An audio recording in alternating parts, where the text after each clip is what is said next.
Assalamualaikum warahmatullahi wabarakatuh. Nah, teman-teman, kita lanjut lagi cerita kita yang kemarin. Ini part yang ketiga.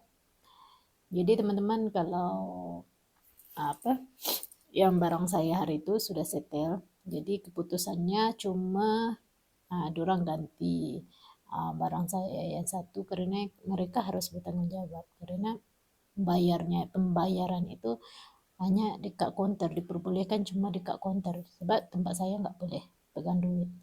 Jadi sudah settle masalah ini. Jadi buat teman-teman di luar sana,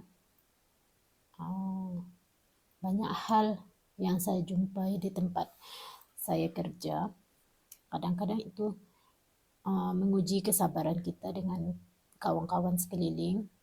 Jadi saya itu kalau kerja itu kan saya sembahyang. Jadi saya pergi sembahyang itu saya kena pergi cepat-cepat. Saya sembahyang sah tak sah itu pun saya kurang tahu karena saya kena buat cepat.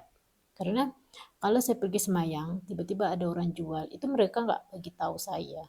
Itu yang saya takutkan. Jadi saya ambil keputusan saya sembahyang cepat nggak ada berdoa. Jadi sampai di rumah nanti untuk sembahyang isya baru saya berdoa panjang-panjang sembahyang dengan apa nggak ada cepat-cepat kayak gitu. Jadi aman saya sembahyang dekat rumah daripada di tempat kerja. Jadi teman-teman ya ada pengalaman yang sama dengan saya. Memang saya itu kerja sudah lama dekat sini dengan bos yang sama. Saya itu sudah lama. Saya itu kerjanya apa? Kadang-kadang yang konter itu selalu tukar-tukar orang. Jadi saya saja yang tetap dekat situ, jadi orang yang lain itu sekeliling saya itu semua selalu tukar-tukar. Jadi selama saya dekat sini, memang banyak pengalaman saya. Kadang lain orang, lain cara, lain tangan, lain cara juga. Jadi kita nggak berhak untuk mengatur mereka.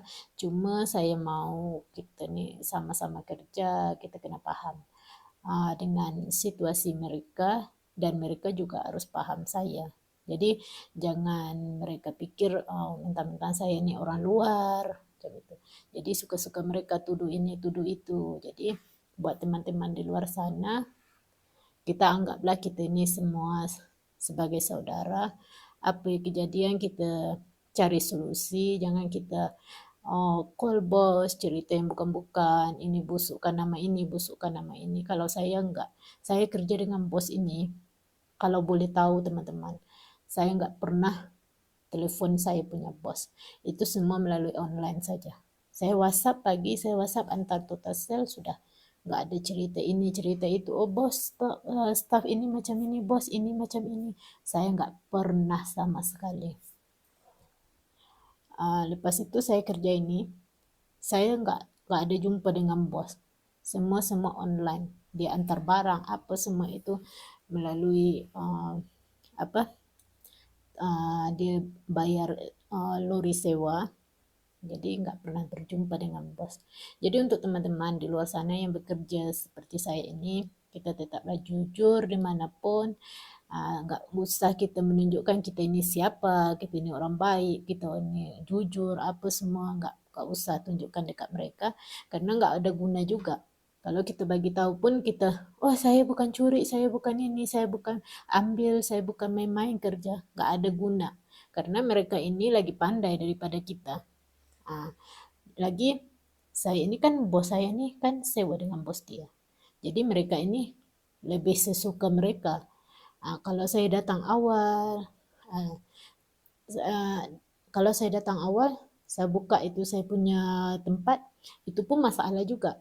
Nanti mereka akan bilang, oh dia pagi-pagi tadi sudah jual mungkin, oh pagi-pagi tadi dia sudah curi mungkin, kayak gitu. Jadi saya kurang suka, jadi saya ambil keputusan sendiri. Kalau dia sudah sampai baru saya buka. Saya tak mau buka sendiri karena mereka ini suka berpikiran negatif. Jadi saya kurang suka, jadi saya pun kerja, saya buat hal saya sendiri, saya nggak ikut campur hal di orang. Karena sebenarnya mereka ini dulu-dulunya oke, tapi ada yang nggak suka, salah seorang nih nggak suka dengan saya, jadi dia hasut semua orang ini supaya nggak suka dengan saya, tapi saya nggak masalah. Saya ini nggak butuh yang namanya untuk tempat cerita, tempat curhat, saya nggak butuh. Karena kita mau cerita atau curhat pun kita lebih baik ke keluarga kita daripada mereka. Karena mereka ini cuma di depan aja yang baik. Di depan itu oke oke oke, dia nasihat-nasihat, tapi di belakang kita dia ketawakan kita. Bila dia sudah jumpa dengan dia punya kawan-kawan, dia akan ceritakan apa yang kita cerita. Jadi kadang-kadang dia tambah-tambah cerita. Jadi saya nggak suka. Jadi saya tempat kerja itu cuma kadang saya nggak ada orang, saya main handphone, saya belajar mengedit, saya cari-cari itu youtuber-youtuber yang tutorial-tutorial, saya belajar dengan mereka kayak gitu. Saya nggak peduli orang ini cerita ini, orang ini cerita ini, nggak, saya nggak peduli karena saya ini bukan jenis orang yang kepo. Jadi saya apa-apa cerita semua dekat mak saya, dengan abang saya nggak pernah cerita dengan kawan-kawan, teman-teman, apa kejadian ini saya nggak pernah cerita. Apalagi pribadi saya nggak suka cerita dengan kawan-kawan saya. Baik saya cerita dengan abang saya cerita dengan mak saya. Jadi buat teman-teman di sana, kita jangan anggap orang sekeliling kita ini semuanya baik.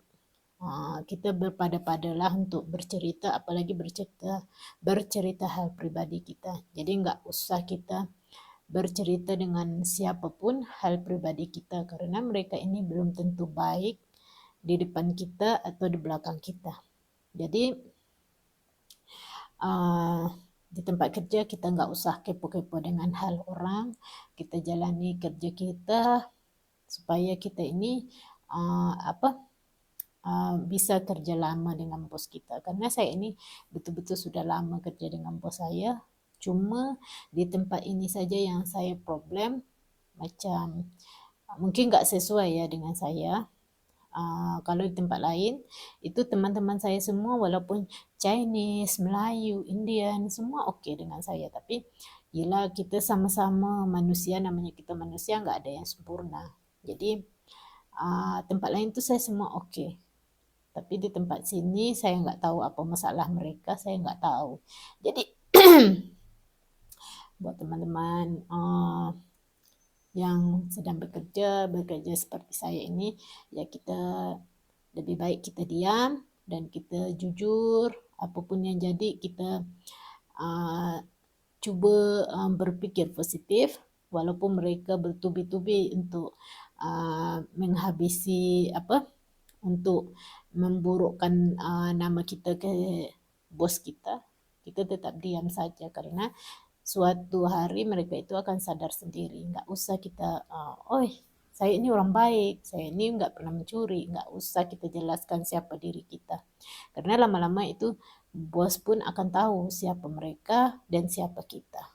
Nah teman-teman, sampai sekian dulu cerita kita hari ini. Semoga teman-teman di luar sana tetap berpikiran positif dan tetap semangat. Dan terima kasih untuk like, komen, dan subscribe-nya. Bye-bye. Assalamualaikum.